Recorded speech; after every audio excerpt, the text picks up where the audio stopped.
everyone. We are starting with the Constitution of India and the first topic we are covering is preamble. हम पहले बात करेंगे कि हमने preamble जो है adopt कहाँ से किया है. तो preamble जो है हमने adopt किया है USA से. इसको अडॉप्ट पंडित जवाहरलाल नेहरू ने एज अ ऑब्जेक्टिव रेजोल्यूशन जो है अडॉप्ट किया था. 13 दिसंबर 1946 में पंडित जवाहरलाल नेहरू ने प्रियम्बल जो है अडॉप्ट किया था. उसके बाद एज अ ऑब्जेक्टिव रेजोल्यूशन उसके बाद 22 जनवरी में 1947 में कॉन्स्टिट्यूएंट असेंबली ने प्रियम्बल को अडॉप्ट किया था. तो ये जो फैक्ट्स हैं ये आपके प्रीलिम्स में भी पूछे जाते हैं. उसके बाद हम इस वीडियो में कवर करेंगे कि सोर्स, नेचर एंड ऑब्जेक्टिव क्या है प्रियम्बल का. तो अगर हम सोर्स की बात करते हैं तो जो प्रियम्बल का सोर्स है वो है we the people of India. We the people of India जो है ये एक सोर्स ऑफ द प्रियम्बल आएगा. अब अगर हम बात करते हैं नेचर की तो जो हमारे फाउंडिंग फादर्स थे उनका एक विजन था to see India as a sovereign, socialist, secular, democratic and republic. तो आप अपने आंसर्स में ये मतलब नोट्स में ये लिख सकते हैं कि नेचर ऑफ इंडियन स्टेट्स या इंडिया का नेचर कैसा होना चाहिए. तो वो हमें प्रियम्बल से मिलता है. That is sovereign, socialist, secular, democratic and Republic.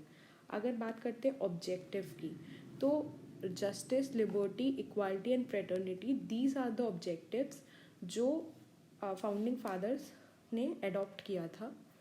इसमें एक क्वेश्चन ये पूछा जाता है कि जस्टिस कहाँ से लिया गया है. तो justice is taken from the Russia and liberty, equality and fraternity is taken from the French. Now the next question that is asked always कि जस्टिस कितने प्रकार के होते हैं. तो जस्टिस जो है 3 प्रकार के होते हैं. And when we come to the liberty of thought, expression, belief, faith and worship, these are of 5 types. Then equality, these are of 2 types. तो ये जो क्वेश्चन है ये हमेशा पूछा जाता है कि जस्टिस में कौन कौन सा जस्टिस आता है. Social, economic, political. लिबर्टी में liberty of thought, expression, belief, faith and worship, equality of status and opportunity. And fraternity में dignity of individual and unity, integrity of nation. उसके बाद अगर हम डेट की बात करते हैं तो ये जो है हम लोगों ने अडॉप्ट किया है 26 नवंबर 1949 में. हम लोग ने जो है प्रियम्बल अडॉप्ट कर लिया था. अगर ऑब्जेक्टिव रेजोल्यूशन की बात होती है तो दैट इज़ ऑन 22 जनवरी 1947 जो कॉन्स्टिट्यूएंट असेंबली ने अडॉप्ट किया था. And when we talk as a मतलब प्रियम्बल का अडॉप्ट किया गया है तो कॉन्स्टिट्यूएंट असेंबली में 26 नवंबर 1949 में अडॉप्ट, इनेक्ट और अपने कॉन्स्टिट्यूशन को ये जो है प्रियम्बल दिया था. अभी ये बेसिक प्रियम्बल का चल रहा है. मतलब जो इंट्रोडक्शन पार्ट्स हैं ऐसे कह सकते हैं. We are talking more about the facts right now and in the next lecture we will be getting in the details of that all the words. So preamble को अलग अलग फिलोसफर्स ने और with the time case laws में interpret किया गया. तो सबसे पहले when we come to doctor Bhimrao Ambedkar sir ने बोला था कि जो प्रियम्बल है ये सेक्रेड डॉक्यूमेंट है. ठीक. उसके बाद आप प्रियम्बल को as a brief introductory statement भी कह सकते हैं कॉन्स्टिट्यूशन का. इसका गाइडिंग पर्पस के लिए भी बहुत यूज़ किया जाता है. हर केस लॉज में ये विज़न हमें बताता है. एक तरह से प्रियम्बल हमें विज़न बताता है, फिलॉसफी बताता है, प्रिंसिपल बताता है कॉन्स्टिट्यूशन का. जो हमारे ये एक जूरिस्ट है अर्नेस्ट बेकर, इन्होंने प्रियम्बल को की नोट ऑफ द कॉन्स्टिट्यूशन बोला था. और इंडियन जूरिस्ट जो हैं KM मुंशी, इन्होंने हॉरोस्कोप बोला था प्रियम्बल को. प्रियम्बल क्या है? हॉरोस्कोप है सॉवरेन, सोशलिस्ट, डेमोक्रेटिक, रिपब्लिक, इन सब चीज़ों का.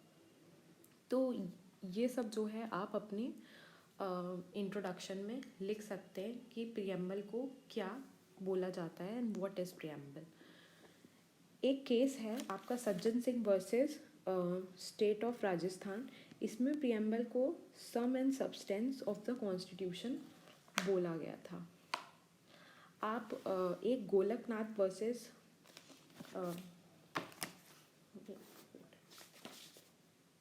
स्टेट ऑफ पंजाब का जो केस है उसमें जस्टिस सुब्बा राव ने प्रियम्बल को बोला था कि प्रियम्बल जो है नट शेल है, कॉन्स्टिट्यूशन का जो आइडियल और इंस्पिरेशन देता है।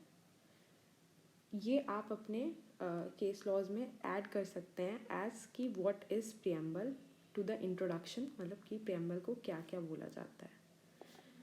Now when we come whether preamble is a part of constitution or not, तो वी हैव 3 केसेस कि preamble is a part of constitution or not. तो आपका जो पहला री बेरुबरी यूनियन का केस था उसमें प्रियम्बल को as a part of constitution मना कर दिया गया था कि preamble is a not a part of constitution. Then उसके बाद केशवानंद भारती का केस आता है जो कि ओवर रूल कर देता है री बेरुबारी को और कहता है कि प्रियम्बल जो है एक एक्सट्रीम इम्पॉर्टेंस है कॉन्स्टिट्यूशन का, और अगर आप कुछ भी कॉन्स्टिट्यूशन को इंटरप्रेट कर रहे हो या रीड कर रहे हो तो वो आप with the light of the preamble को लेके चलोगे।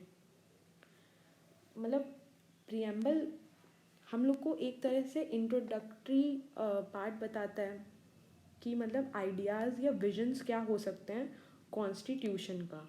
तो इससे क्या है कि what form, what type of government या what polity should be adopted, है ना, या आप कैसे सिटीजन को सिक्योर कर सकते हो, वो जो है आपको पता चलता है प्रियम्बल से।